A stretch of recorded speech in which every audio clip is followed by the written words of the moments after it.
This conference will now be recorded. चरक संहिता सूत्रस्थान अध्याय 4 श्लोक क्रमांक 16 श्वयथुहर गण पाटला अग्निमंथ शोनाक बिल्व काश्मर्य कंटकारिका बृहती शालिपर्णी शालपर्णी कृष्णपर्णी गोक्षुरका इति दशेमानि श्वयथुहराणि भवन्ति। देखिए, आज हम श्वयथुहर गण शोतहर गण देख रहे हैं दशेमानी में। इन द्रव्यों का परिचय आपका काफी पुराना है। ये दशमूल है, शोथगण है, सभी उष्ण और कटु है।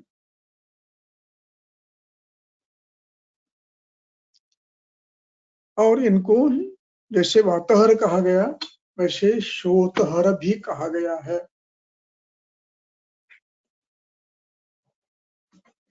अब शोतहर गण निर्माण करते समय किन भावों का विचार ग्रंथकर्ताओं ने किया होगा, उसका चिंतन हमें करना है। हमारी शोध की कल्पना स्पष्ट होनी चाहिए।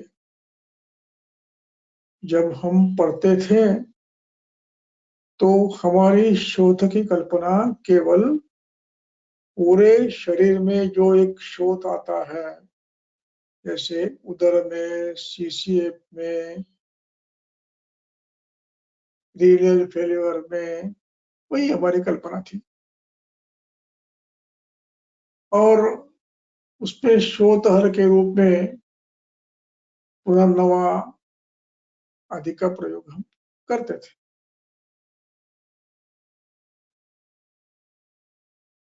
ये सर्वसर शोथ है। इसका स्वरूप एकांग शोथ के रूप में भी हो सकता है, किंतु शोथ की संकल्पना, ये संकल्पना अव्याप्त है, यानी मर्यादित है, छोटी है।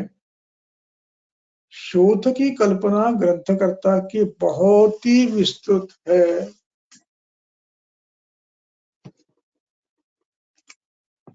और जब तक आप शोध का पूरा अध्याय नहीं पढ़ेंगे तब तक शोध की संकल्पना स्पष्ट नहीं हो सकती। और जो भी संकल्पना हम अपने हृदय में रखते हुए चलते हैं, उसके आधार पर हमें शास्त्र समझना भी कठिन है और दशेमानी भी समझना कठिन है। इसलिए पहले हम देखेंगे शोथ के संकल्पना क्या है। तो उसके लिए हम पहले शोथ चिकित्सा अध्याय 12 का श्लोक नंबर 5-6 ये देखेंगे और फिर आगे जाएंगे। पढ़ो।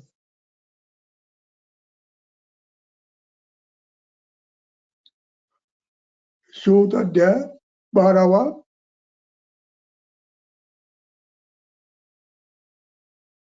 शोथ की संकल्पना।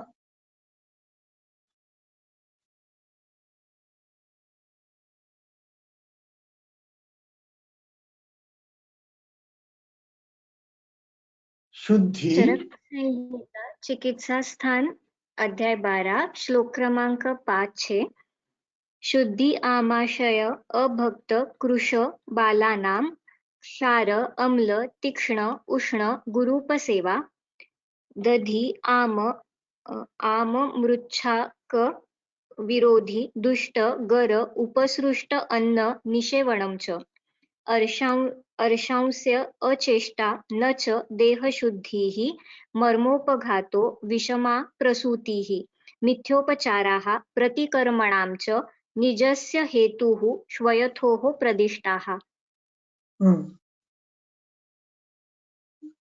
पहला शब्द हेतु है शुद्धि, यहाँ पर संधि हुआ है, शुद्धि अधिक अमय,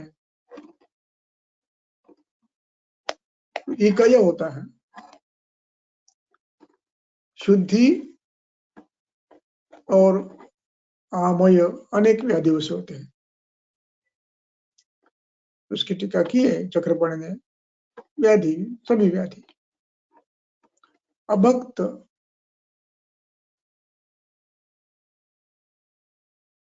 भोजन न करने से, न करने से अर्थ है न मिलने से अथवा न करने से, और चक्रपाणि ने दूसरा अर्थ किया है विगुण भोजन यानी विधि विरहित भोजन।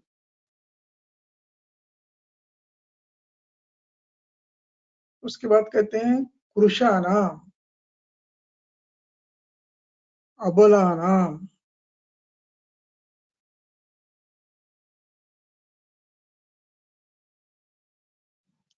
क्षार अम्ल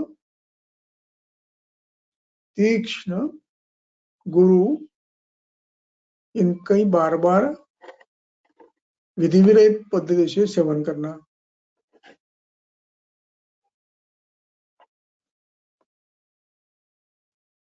उसके बाद दधि, दधि का ई का यह बना है, उसको अलग निकालना है। दधि और आम मिलकर दध्याम हुआ है। आम, दधि, आम। उसके बाद मृत्तिका,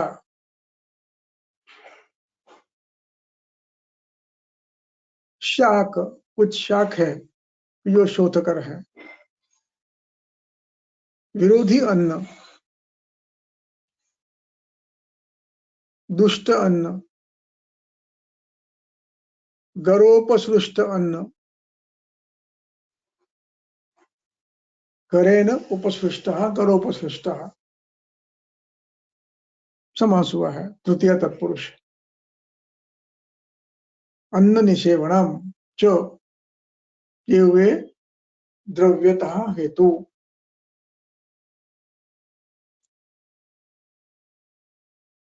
अब इसके बाद कुछ व्याधि, अर्शंसी,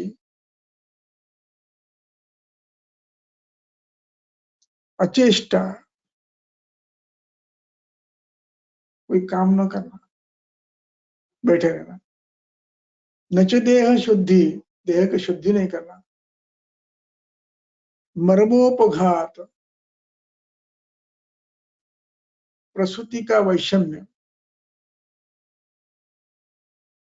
कर्मों का मिथ्या उपचार, पंचकर्म में कभी गलती करते हो तो भी आता है। ये निजस्य हेतु स्वयथो प्रदिष्टा, निज शोथों के ये कारण बताया है।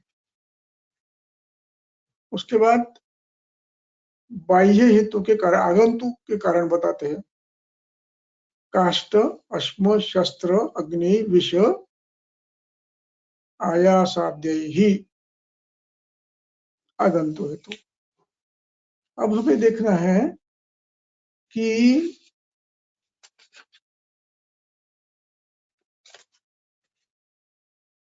इनमें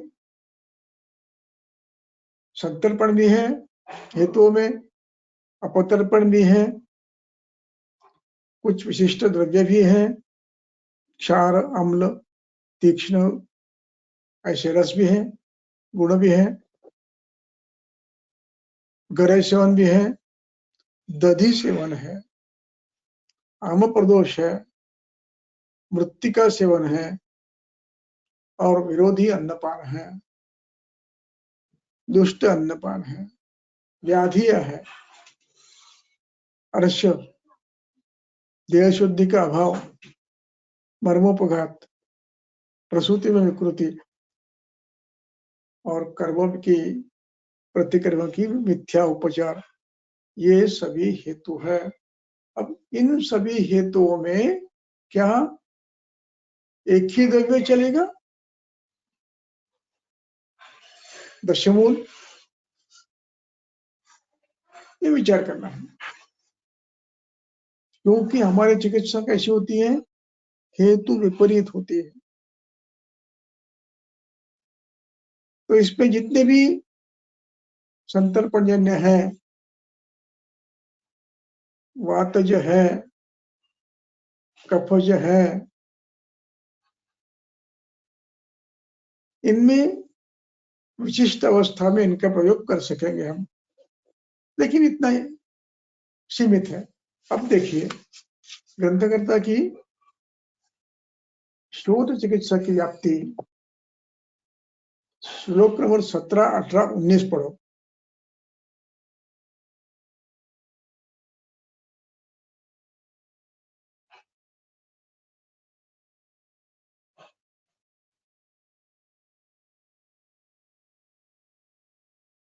चरक संहिता चिकित्सा स्थान अध्याय 12 श्लोक क्रमांक 17, 18, 19। अथ आमजं लङ्घनपाचनक्रमैः विशोधनैः उल्बणदोषम् आदिताः शिरोगतं शीर्षविवेचनैः 17 था मुंजा। शीर्षविरेचन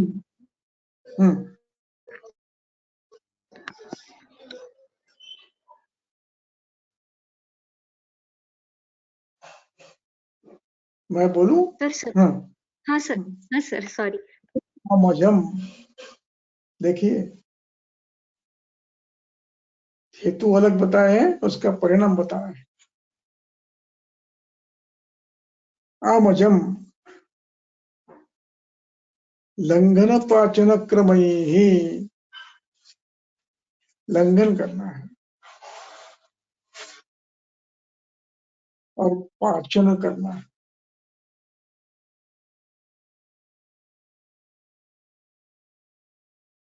आवश्यक हो तो विशोधन करना है।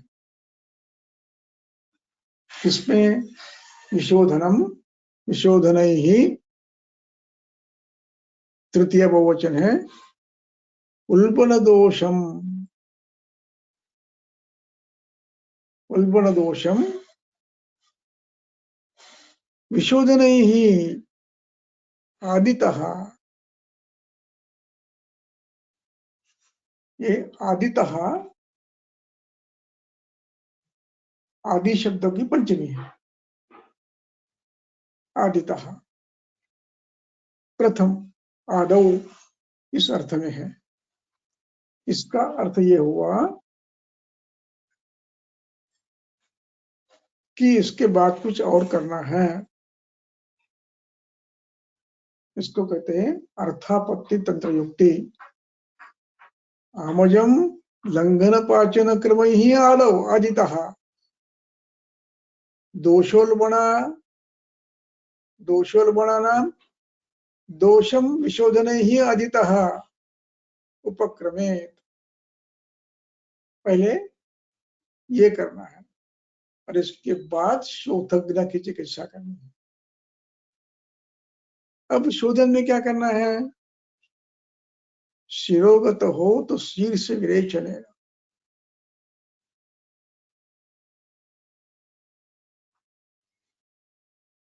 अधो विरेचना, जो अध है, पैतिक है, अधस्थान में है, विरेचन से करो। और ऊर्ध्वहर ही ऊर्ध्वजम, यदि ऊर्ध्व शरीर में है तो वमन कराओ। उपाचरेत, ये क्रियापद है। विरेचन से, शीर्ष विरेचन से, वमन से तथा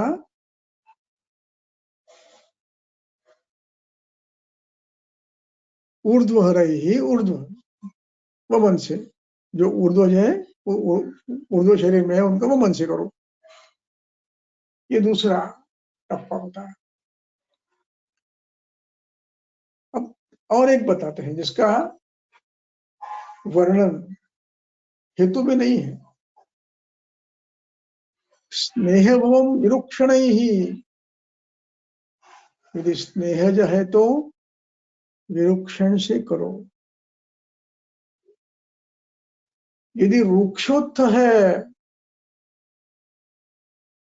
रूक्षजे यानी रूक्ष हेतु से हुआ है, उसमें रूक्ष हेतु न जाता रूक्षजः तस्मिन् रूक्षजे। रूक्षजे स्नेह विधिम प्रकल्पये।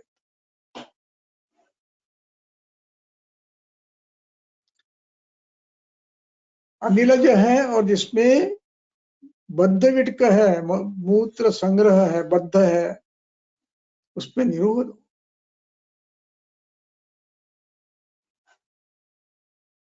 उसके बाद कहते हैं पित्तज और वातज है, पित्त वात पित्तोत्तरावस्था है, तो तिक्त घृत के साथ तो सतिक्त का मूर्तम दद्यात्।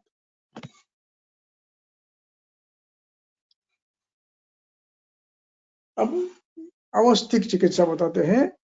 मूर्छा, रति, दाह और तृषा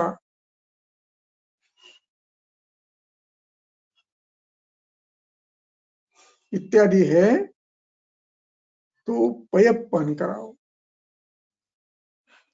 और जब आप शोधन करोगे तो गोमूत्र के साथ कराओ। और कपोत्थित है उसको क्षार कटु उष्ण संयुक्त ही समूत्र तक्र आसव युक्त ही जयेत। और जो कफज है उसको क्षार से, कटु से, उष्ण से, मूत्र, तक्र, आसव इनसे, इनके साथ चिकित्सा करे। यानी शोथ की चिकित्सा में वैविध्य है, लंघन है। लंघन में शोधन है, लंघन में पाचन आदि है, लंघन में विरुक्षण है, और भृंगण में स्नेहन है। यदि रूक्षजन्य है तो स्नेहन करना है। अपवाशय में रूक्षता है तो निरूह देना है, निरूह और अनुवासन। पित्तोत्तर वात पित्तोत्तर अवस्था है तो घृतपान करना है। और शुद्ध कपज है तो क्षार कटु उष्ण संयुक्त समूत्र शोधन और तक्र आसव युक्त देना है। यानी और इसके बाद फिर दशे मानी का उपयोग करना है।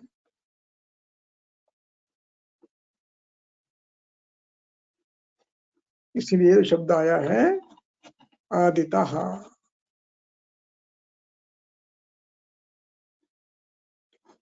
और फिर आपको शोथ की चिकित्सा करनी है। ये हुआ चिकित्सा की विविधता। शोथ यानी शोथग्र द्रव्यों को 10 इकट्ठे किया दे दिया, ऐसे नहीं होगा। अवस्था क्या है, हेतु क्या है, अधिष्ठान क्या है।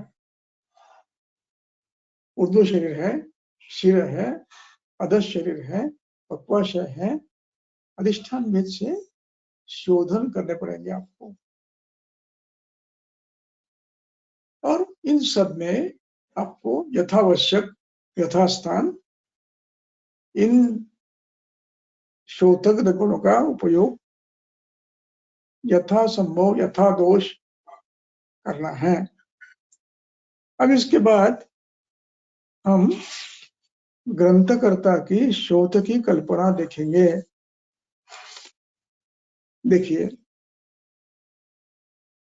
शोध की कल्पना समझने के लिए श्लोक नंबर 90 से लेकर पढ़ो। 90।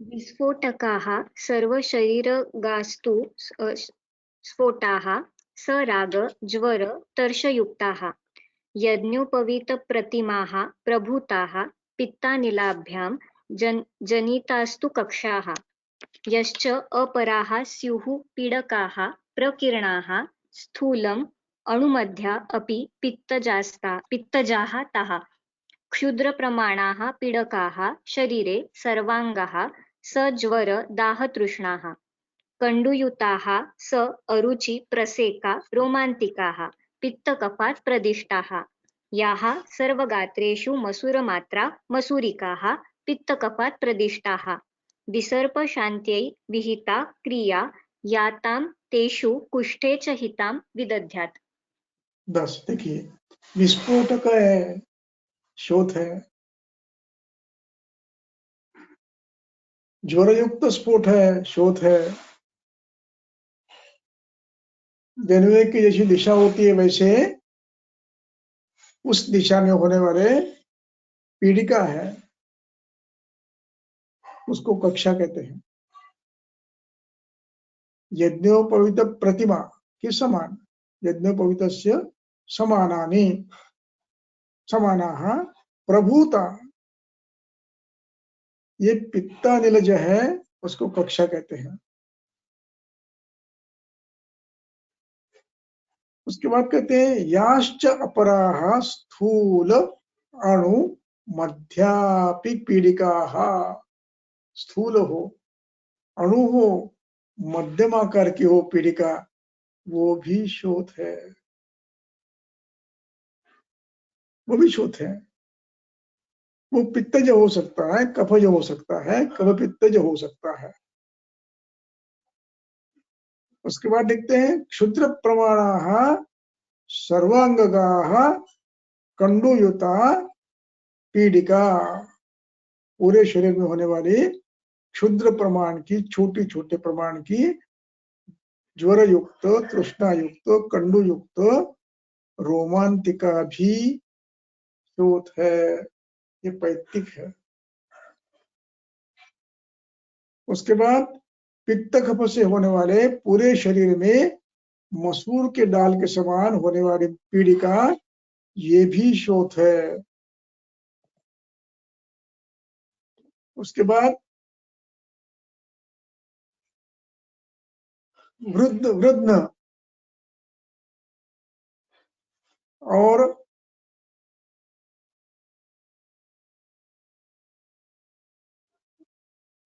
अंतर प्रवेश, इसको वृद्ध नहीं कहेंगे, वृषणे अनिलाद्यैः अंतर प्रवेशः, वृषण में अंतों का प्रवेश, अतों का प्रवेश जो होता है बार बार, उसको भी शोथ कहते हैं। उसके बाद में वृषण में आने वाला शोथ मृदु, मेदज अथवा द्रवज अथवा कठिन, वो भी शोथ है। मूत्रेण पूर्ण मृदु,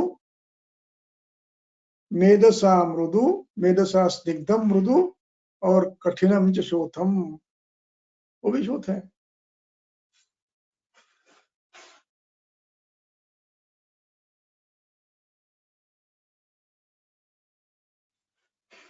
अब इसमें ये व्रण पक्व भी हो सकते हैं, इसलिए पक्वेशु व्रणवत चिकित्सा, यानी विद्रदी भी हो सकते हैं।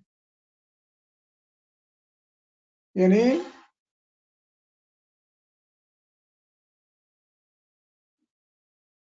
मूत्रेण पूर्णः मृदु, मेदसः मृदु और कठिन मांसतः, मांस मेदतः कठिन, और इसमें यदि ये पक्व होता है तो उसमें व्रणवत चिकित्सा भी करनी है।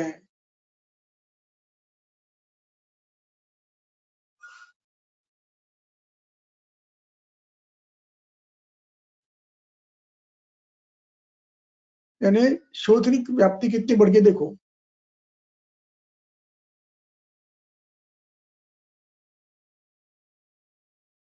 अंतर्वृद्धि शोथ है।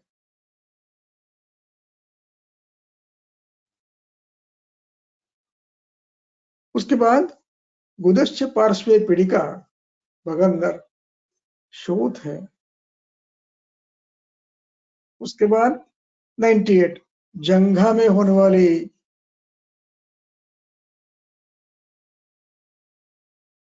शोथ श्लीपद, ये मांसज, कफज और रक्तज है, वो भी शोथ है। वैसे भिन्न भिन्न प्रकार के शोध ग्रंथकर्ता को अपेक्षित हैं और उसमें भी एवं विधांश्च अपरान 101 इस प्रकार के अन्य भी शोध प्रकार हेतु और अपने लक्षणों से और अधिष्ठान भेद से प्रकार हो सकते हैं। उनको आप नए नए नाम देकर शांतिम नयेत, इनको आप ठीक कर सकते हो। इस प्रकार अब 87 देखो। 87 में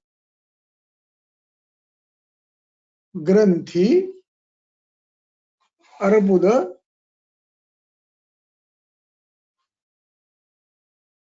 ये अविशेष है, इनमें कोई खास फर्क नहीं है, खास भेद नहीं है। उसी में 87 उसी में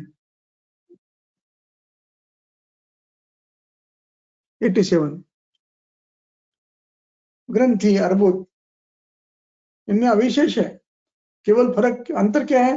प्रदेश भिन्न हो सकता है, हेतु भिन्न हो सकता है, आकृति भिन्न हो सकता है, दोष भिन्न हो सकते हैं, दूष्य भिन्न हो सकते हैं। चिकित्सा दोषों की करनी है और आवश्यक हो तो शल्य कर्म करना है।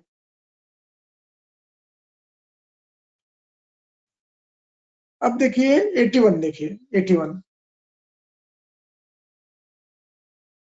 अब 81 में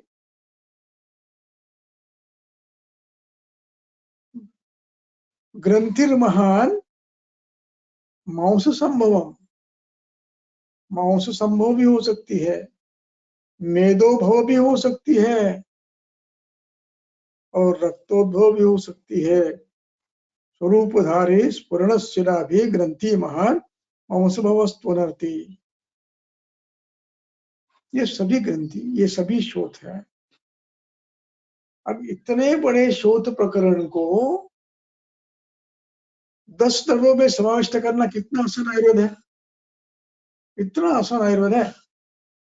10 द्रव्य दवा अपने इसमें रख दो, चिकित्सालय में शोथ है और बना के दे दो, इतना आसान नहीं है।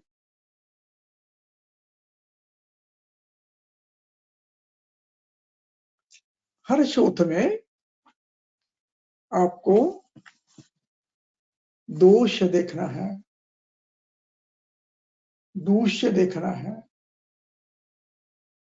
स्थान देखना है, अवस्था देखनी है, आमज है, कफज है, हेतु क्या है, उसके विपरीत चिकित्सा करनी है।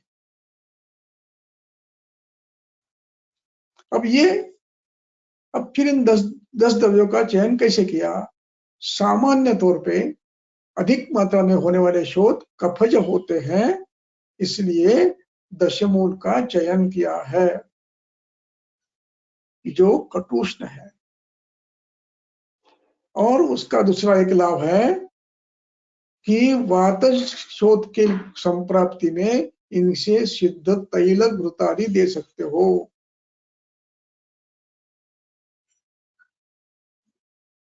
और पित्तज में आपको द्रव्य बदलने पड़ेंगे।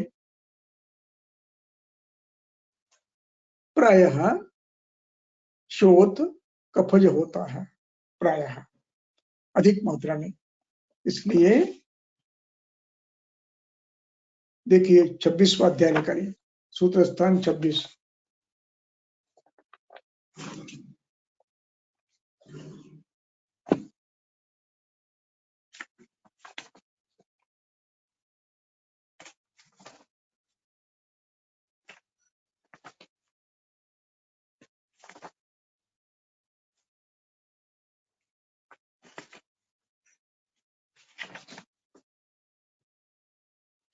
सूत्र स्थान 26 में कटुरस के गुण निकालिए। कटुरस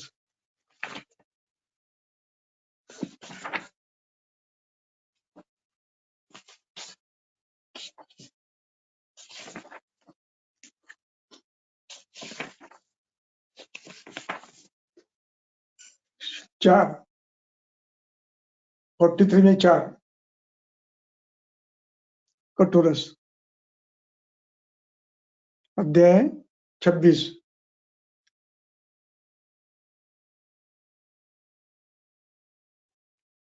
फोर्टी थ्री में 4।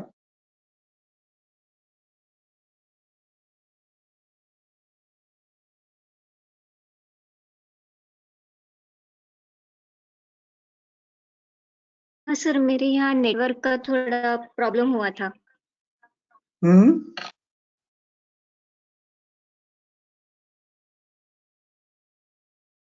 हाँ, अब सर देखिए नेटवर्क प्रॉब्लम ज्यादा। कटुरस क्या क्या काम करता है उसका वर्णन करते हैं। देखिए तीसरी लाइन से देखो, तीसरी पंक्ति, अलसक स्वयथु उपचय उदरद अभिषंद स्नेह क्लेद इनका नाश करता है, कंडू नाश करता है, श्लेष्मा का नाश करता है और शोणित संगात को तोड़ता है और लेखन भी है, मांसम विलेखति।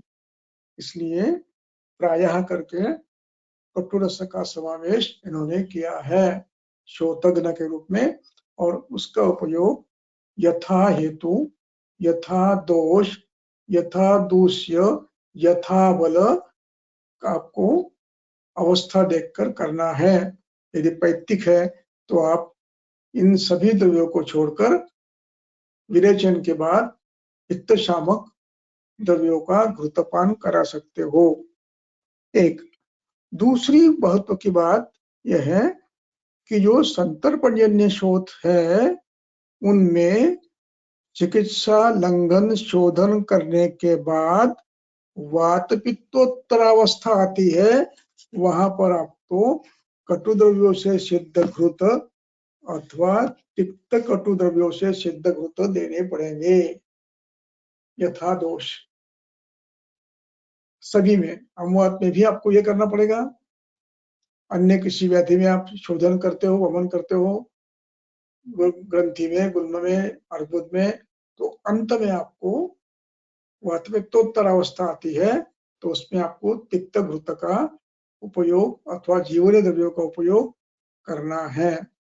इस प्रकार दश इमानी में कटु द्रव्यों का समावेश करने का कारण यह है कि कटुरस स्वयं शोथग्न है, लेखन है, रक्तबंध को छिन्न करता है, श्लेष्मा का नाश करता है, लेखन करता है। इसलिए दशे माने में इसका समावेश किया है। इसका उपयोग पाचन में और पाचन लंघन के बाद संतर्पण में कर सकते हो, और अपतर्पण जन्य शोथ में आपको इनसे सिद्ध किया हुआ अथवा जीवन द्रव्यों से सिद्ध किया हुआ घृतपान करना है। इतना आसान आयुर्वेद नहीं है कि 10 द्रव्यों को इकट्ठा करके चूर्ण करके क्वाथ बना के शोथ में दे दो, नहीं।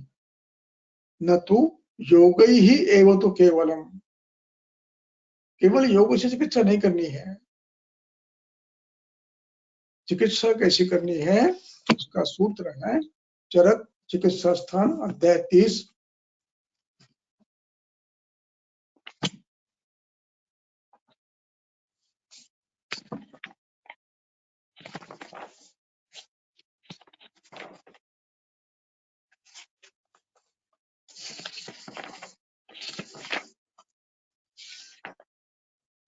326।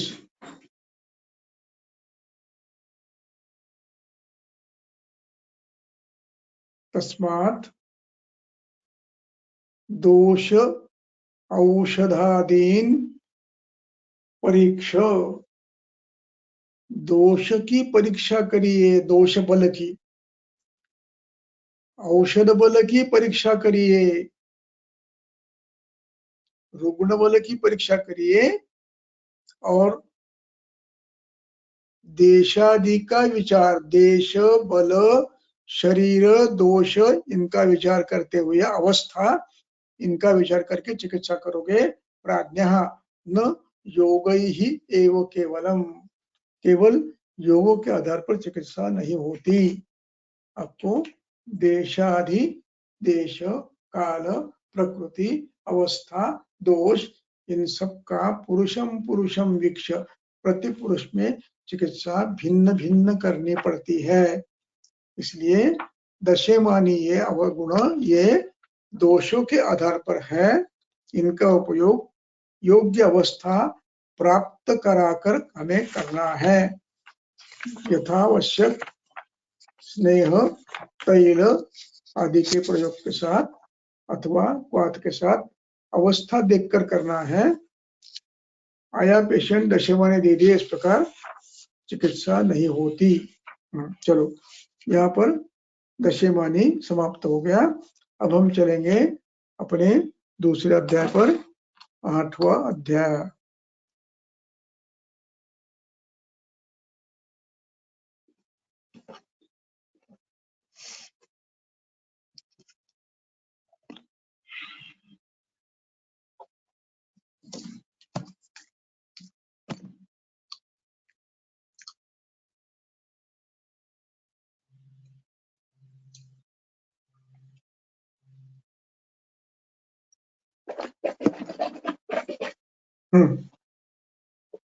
हम आए थे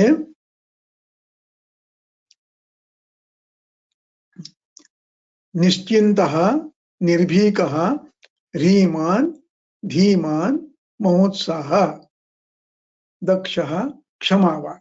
उसमें मैंने क्षमावान छोड़ दिया था, बाद में बताऊंगा, ऐसे कहकर छोड़ दिया था। उसको आज देखना है, और उसके साथ साथ धर्मात्मा का अर्थ भी देखना है। धर्मात्मा, निश्चिंत, निर्भीक और क्षमावान, इनको एक बार फिर से मैं दोहराता हूं। तो पहले धर्मात्मा। धर्मात्मा की व्याख्या धर्म का आचरण करता है, ये सिंपल व्याख्या है। इसका अभिप्राय क्या है? इसका अभिप्राय भागवत के 7वें स्कंद में 11 से लेकर अगले श्लोक है, 10 श्लोक है वो, उनमें दिया है, और उसमें धर्म की क्राइटेरिया दिए हैं। कौन धार्मिक है? जो सत्य का आचरण करता है, जिसमें दया का भाव है, जो तपश्चर्या करता है, यानी कोई काम लेकर दिल से पूरा करता है। तपः, शौच, अंतर्बाह्य शुद्धि, मन की और शरीर की। तितिक्षा, तितिक्षा का अर्थ है संकट सहन करने की क्षमता। शम, दम, अहिंसा, स्वाध्याय, रुजुता, ऐसे उनके कुछ गुण हैं। ये गुण जिनमें हैं वे धार्मिक हैं। तो धर्मात्मा है बनना है हमारा। आत्मा यानी हम स्वयं धर्म का आचरण करने वाला, यानी इन गुणों से युक्त होना चाहिए। निश्चिंत की एक व्याख्या चक्रपाणि ने की है।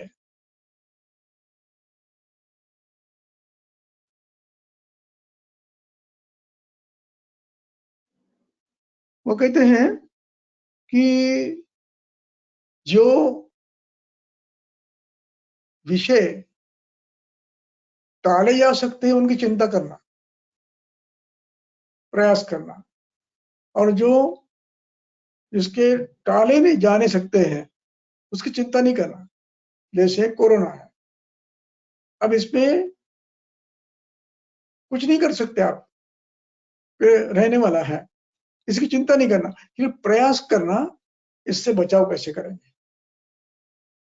इस रूप में ऐसे भावों को जो अपहार, जिनका निराकरण कर नहीं सकते उसकी चिंता नहीं करना, जिसको निराकरण कर सकते उनको नष्ट कैसे करना उसकी चिंता करना, और जिनका निराकरण कर नहीं सकते उनसे बचाव कैसे करना, इतनी चिंता करनी है। उसका नाम है निश्चिंता, क्षमावान। क्षमा की व्याख्या शब्द कल्पद्रुम ने की है। बाह्य शरीर के बाहर के आध्यात्मिक दुख, आदिभौतिक दुख, ये यदि उत्पन्न होते हैं तो इनमें ये व्यक्ति शांत रहता है। इसका अर्थ ये नहीं चिकित्सा नहीं करता है, चिकित्सा करता है, सहन भी करता है, लेकिन गड़बड़ नहीं जाता, गंभीर रूप में ठीक खड़ा रहता है। उसको कहते हैं क्षमा। बाह्ये च आध्यात्मिके च दुखे उत्पाद्यते न कुप्यति न हन्ति सा क्षमा। ये क्षमा की एक व्याख्या है। इसको शांति कहा है, इस क्षमा को शांति कहा है। पारिभाषिक शब्द है कि जो ऐसे कठिन से कठिन संकट आने पर भी प्रयास तो करते हैं लेकिन डगमगा नहीं जाते, उसको कहते हैं क्षमा। हमें क्षमा शब्द का अर्थ किसी को माफ कर देना इतना ही था, पता था, वो तो है, लेकिन क्षमा का ये भी एक अर्थ है। इसलिए पृथ्वी का नाम क्षमा है,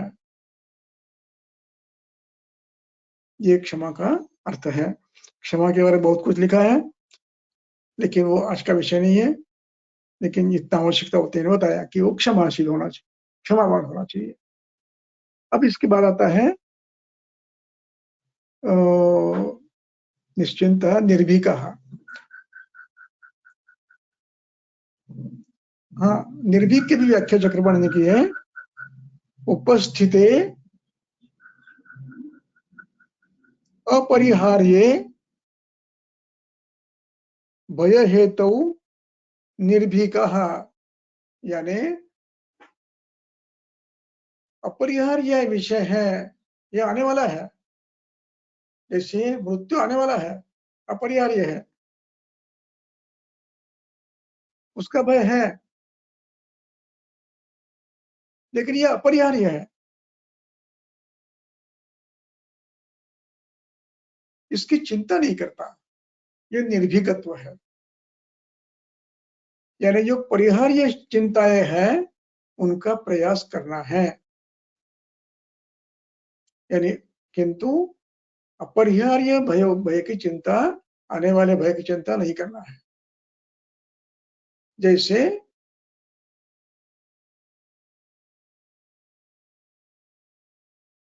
पुनर्जन्म नहीं चाहिए, पुनर्जन्म प्राप्त होना ये भी भय है, लेकिन इसका प्रयास आप कई जन्मों में कर सकते हो, तो उसका भय रखना है। उसका भय रखते अपने जीवन में आचार में परिवर्तन करना है। लेकिन मृत्यु जैसे विषय को उसकी चिंता करने का कोई कारण नहीं है, क्योंकि वो परिहार्य नहीं है, अपरिहार्य है। इसलिए निर्भीक की व्याख्या चक्रपाणि ने बड़ी अच्छी की है, मुझे बहुत पसंद था, इसलिए मैंने खास करके आपको बताया। निर्भीक कहा, जिस विषय में परिहार नहीं कर सकते उसको स्वागत करो, मृत्यु। लेकिन बाकी भय जो मनुष्य निर्मित है, इनका परिहार यदि कर सकते हैं तो वो परिहार करना है, वहां निर्भीक नहीं होना है। अब इसके बाद आते हैं हम आस्तिक पर। बड़ा अच्छा शब्द है। आस्तिक शब्द समझने के पहले नास्तिक समझ लो। नास्तिक कौन है तो आस्तिक अपने आप समझ में आएगा। नास्तिक की व्याख्या चरक ने इंद्रियोपक्रमणी अध्याय में की है। तीसरे शनीय में उसकी व्याख्या की है। श्लोक नंबर 6।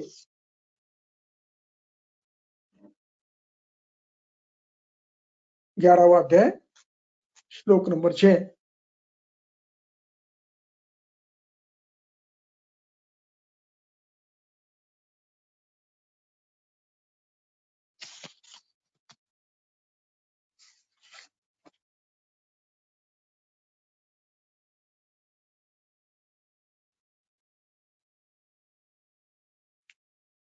तो उसमें कहते हैं संति एके,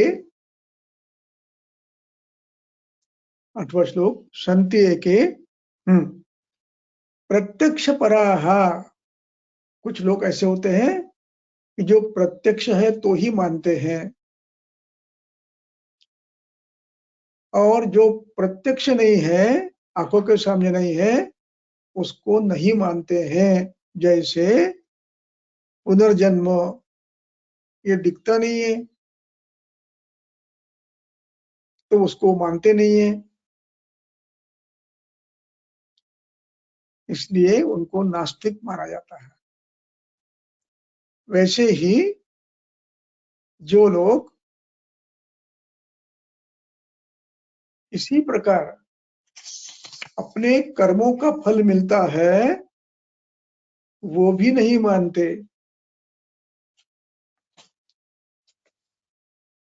इसलिए वे भी नास्तिक है। अब इसकी टीका देखो। टीका प्रत्यक्ष परा से पढ़ो। प्रत्यक्ष परा, हाँ, प्रत्यक्ष परा,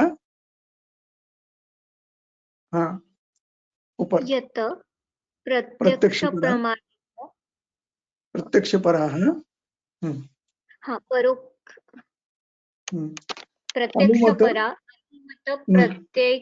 प्रत्यक्ष एक प्रमाणः परोक्षत्वात् प्रत्यक्षाविषयत्वात् पुनः पुनर्भवस्य जन्मान्तरस्य नास्ति पुनर्भवो नास्ति कर्मफलम्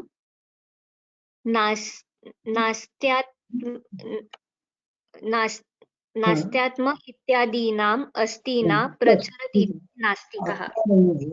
पुनर्जन्म नहीं है और कर्म फल का कोई सवाल ही नहीं है, इसको कहते हैं नास्तिक। तो ऐसी नास्तिक बुद्धि नहीं होनी चाहिए। यानी इसका अर्थ क्या हुआ? पुनर्जन्म है, आत्मा है और कर्म फल भी है, इस विषय पर श्रद्धा रखना, इसका नाम आस्तिक है। अब ये आस्तिक की श्रद्धा क्यों रखनी चाहिए? नास्तिक क्यों नहीं बनना है, आस्तिक क्यों बनना है? उसका उत्तर देते हैं उसी अध्याय में श्लोक क्रमांक 15।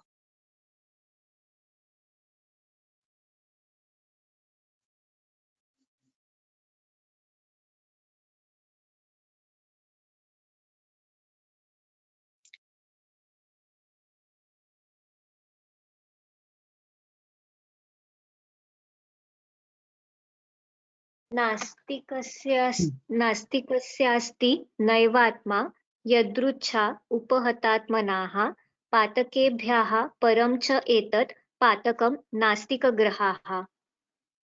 ये नास्तिक लोग जो है उनको वो आत्मा को भी नहीं मानते, पुनर्जन्मों को भी नहीं मानते और कर्म फल को भी नहीं मानते हैं, और परिणाम यह है कि ये यदृच्छवादी है और इस कारण से इनमें जब बुद्धि भ्रष्ट होती है तब ये कई पातक करते हैं। उसकी टीका है उसी अध्याय के उसी श्लोक के नीचे आखिरी पंक्ति देखो, नास्तिक बुद्ध्या ही उत्शृंखलः पुरुषः सर्वम अपि पातकम करोति। नास्तिक बुद्धि के व्यक्ति उच्छृंखल होकर सभी पातक करने में आगे रहते हैं। इसलिए नास्तिक नहीं बनना, आस्तिक बनो। आस्तिक बुद्धिशात, ये ब्रह्मत्यादि से भी बड़ा पातक है नास्तिक रहना। ऐसे ग्रंथकार कहते हैं कि पातकेभ्यः परम का अर्थ है, यहाँ पातक शब्द का अर्थ है ब्रह्महत्या, उससे भी परे ये पातक है नास्तिक होना। इसलिए नास्तिक कभी नहीं होना चाहिए। अपने मूल श्लोक पर आइए, नास्तिक नहीं होना है और इसका दूसरा अर्थ है आस्तिक होना है। क्यों होना है ये मैंने बताया। नास्तिक बनने के बाद आदमी उच्छृंखल बन के नाना विध पाप करता है और उसके कर्मफल प्रत्यक्ष दिखते हैं, इसलिए आस्तिक होना है। उसके बाद विनय बुद्धि। अब ये सभी शब्द जो है, विनय बुद्धि, विद्या, अभिजन, वय, वृद्ध, सिद्ध, आचार्याणाम, यहां समाप्त हुआ है। ये द्वंद्व समास है। अब इसमें सभी द्रव्य एक साथ एक समान नहीं है, भिन्न भिन्न है। इसके लिए समाहार नहीं कहेंगे, इसको इतरे कहेंगे। सब भिन्न भिन्न है और हर द्रव्य का अपना अपना महत्व है। अब विनय बुद्धि उपासिता, उपासिता ये क्रियापद है। उपासिता कैसे बातें बताता हूं मैं। विनय बुद्धि उपासिता यानी अपनी बुद्धि विनयशील रहे इसका प्रयास करने वाला। विद्या उपासिता यानी आत्मज्ञान का प्रयास करने वाला। विद्या का अर्थ है आत्मज्ञान, अविद्या का अर्थ है ऐहिक ज्ञान। अभिजन अपने जो समीप में जितने भी ज्येष्ठ और आप्त यह है व्यक्ति है, इनकी उपासना करने वाला, इनके साथ रहने वाला होना चाहिए अभिजन के साथ। वैसे जो ज्येष्ठ है वयस्य, उनके भी पास रहना चाहिए, उनकी उपासना करनी चाहिए, पास रहना। वृद्ध सिद्ध आचार्याणाम, सिद्ध पुरुष और अपने आचार्य, इनके साथ इनकी भी उपासना यानी इनके साथ रहना, इनका सहकार्य करना, ये सभी उपासिता। ये उपासिता शब्द उपअस, ये उपसर्ग है और अस धातु है और इससे उपासित बना। उपासित यानी इनके साथ इनका आश्रय करने वाला। और ये उपासित शब्द से तद्धित प्रत्यय बन के जो इनका आश्रय करता है ऐसे बनना चाहिए। ऐसे जो बनता है उसको उपासिता कहते हैं। तो उपासिता बनना है यानी हमें कैसे बनना है, इतने गुण हमारे होने चाहिए। पश्चात्मा, धर्मात्मा, हेतु ईर्षी, फलेर्षा न करे, निश्चिंत हो, निर्भीक हो, धीमान हो, दक्ष हो, क्षमावान हो, आस्तिक हो, विनय बुद्धि, विद्या, अभिजन, वयोवृद्ध, सिद्ध, आचार्याणाम च आश्रय करता। इनके पास रहने वाला, इनकी सेवा करने वाला, इनके साथ रहकर सीखने वाला होना चाहिए। इतना हमें करना है। इसके बाद पढ़ो। उसके बाद होता है छत्री, दंडी, मौली, सोपानत को होना चाहिए। अब ये इसका अधिकरण क्या है इस वाक्य का? हर वाक्य का अधिकरण भिन्न होता है। इस वाक्य का अधिकरण है जब आप बाहर जा रहे हो और कई बार आप अपरिचित स्थान पर भी जाते हैं, तो ऐसे समय कैसे जाना है? एक तो छत्र होना, दूसरा दंड होना, तीसरा सिर में पगड़ी होना, और चौथा सोपानत कहा। अब ये सोपानत कहा शब्द समझना है। छत्री, छत्रम धारयति इति छत्री, दंडम धारयति इति दंडी,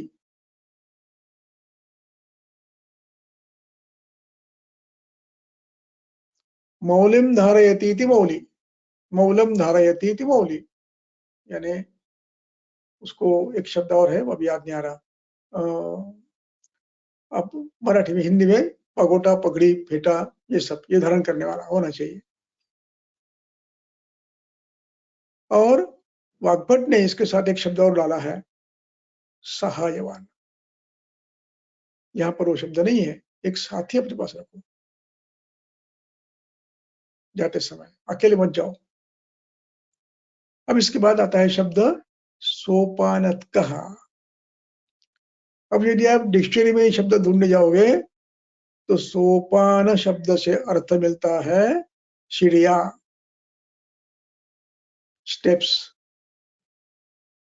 यहाँ अर्थ वो नहीं है। यहाँ सोपान ये शब्द में स उपानः ये शब्द है, लिख लो, स उपानः। ये उपानः शब्द का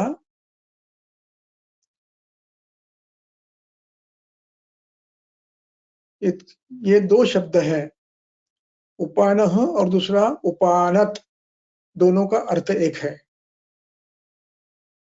उपानः और उपानत दोनों का अर्थ है पादत्राण। अब यहाँ स उपानः, उपानेन सह, स उपानत, उपानत यानी उपना, क्या कहते हैं, सोपा, उपानः, स उपानः, उपानेन सहितः, ये बहुब्री हो गया। यहाँ उपानेन सहितः सः सोपानत, सोपानत कहा। तो कहा ये जो प्रत्यय है इसको तद्धित प्रत्यय कहते हैं। जो व्यक्ति चप्पल के साथ, यानी स उपानत है, स उपानः है, उसको सोपानत का कहते हैं। तो व्यक्ति ने बाहर जाते समय सोपानः यानी पादत्राण के साथ जाना चाहिए, उसके लिए शब्द है सोपानत।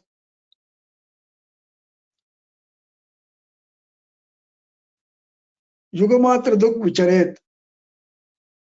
अब चलते समय युगमात्र दृक्, अपनी दृष्टि चारों तरफ रखना है।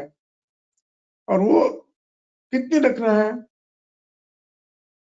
युगमात्र दृक्, युगमात्र की टीका नहीं है, वो यहाँ पर नहीं है, वो पिछले अध्याय में वाग्भट ने की थी, वो मैंने बता दी। तो उसमें से ये लगभग अपने दोनों हाथ, लंबे के हाथ, दो हाथ, उसको कहते हैं, वैसे करो तो 4 हाथ बन जाता है, तो ये युग होता है। तो अपनी दृष्टि जहां तक जाती है यानी 4 हाथ तक वो दृष्टि पक्की रहती है, अपनी दृश्य देख सकते हैं। तो विचरित युग मात्र दृक, 2 हाथ लंबे करके जितने होंगे उतना देखना है। और विचरित, विचार यानी गति, चलना है। मंगलाचारशील, हमारा आचार कैसा हो, मंगल हो, आचार मंगल हो। शील शब्द का अर्थ है उस आचार का पक्का अभ्यास हो, कहीं गलती से भी न भूल सके, उसका नाम शील है। शीलस्तु अभ्यास, यानी सपने में भी करना है तो गलती नहीं करेंगे, उसका नाम शील है। तो इसलिए मंगल आचार, मंगल का अर्थ है कल्याण करने वाला, हित कर, और ऐसे हितकर भाव करने की इच्छा नित्य होनी चाहिए। इसलिए मंगल आचारशील। अब इसके बाद परिहर्ता, परिहर्ता एक क्रियापद है। अब परिहर्ता, परि ये उपसर्ग है और रु धातु है, और उसका ये ध्रु अधिक ध्रु इकट्ठा होकर हर्ता शब्द बना है, यानी दूर करने वाला। क्या दूर करने वाला, परिहर्ता। क्या, कुछ, कुचेल, कुचेल यानी जीर्ण वस्त्र, कुत्सित वस्त्र, चेल यानी वस्त्र, कु यानी कुत्सित, कुत्सित वस्त्र यानी जीर्ण वस्त्र, अस्थि, कंटक, अमेध्य, केश, तुषा, उत्कर। ये उत्कर शब्द महत्व का है। उत्कर शब्द का अर्थ है, मूल अर्थ है उसका स्तूप, और दूसरा अर्थ है राशि। इनकी राशि कहीं आपको दिखी है तो उससे दूर रहना है। केश, अस्थि, कंटक, अमेध्य वस्तु, तुषा और केश, इनकी राशि मिले तो उससे दूर रहना है। वैसे ही कपाल, भस्म भूमि, इससे दूर रहना है। कपाल भूमि, इनसे दूर रहना है। स्नान भूमि से दूर रहना है, और बल भूमि से भी, बलि भूमि से भी दूर रहना है।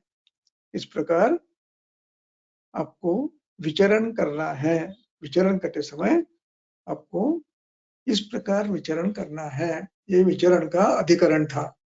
दंडी, मौली, सहायवान, सोपानत कहा, विचरित युग मात्र रूप, और परिहरता कुच, कुचेल, अस्थि, कंटक, अमेध्य, केश, तुष, उत्कर, इनकी राशि, परिहर्ता, भस्म, कपाल, भस्म भूमि, कपाल भूमि, स्नान भूमि, बल भूमि, इनका परिहार करता होना चाहिए। और अंतिम वाक्य है इसका परिचरण का, प्राक्षमात व्यायाम वर्जी। यदि आप परिचय कर रहे हो तो थकान आने के पहले रुक जाइए।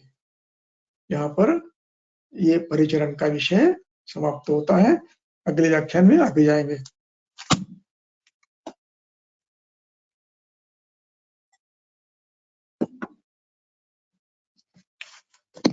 धन्यवाद सर।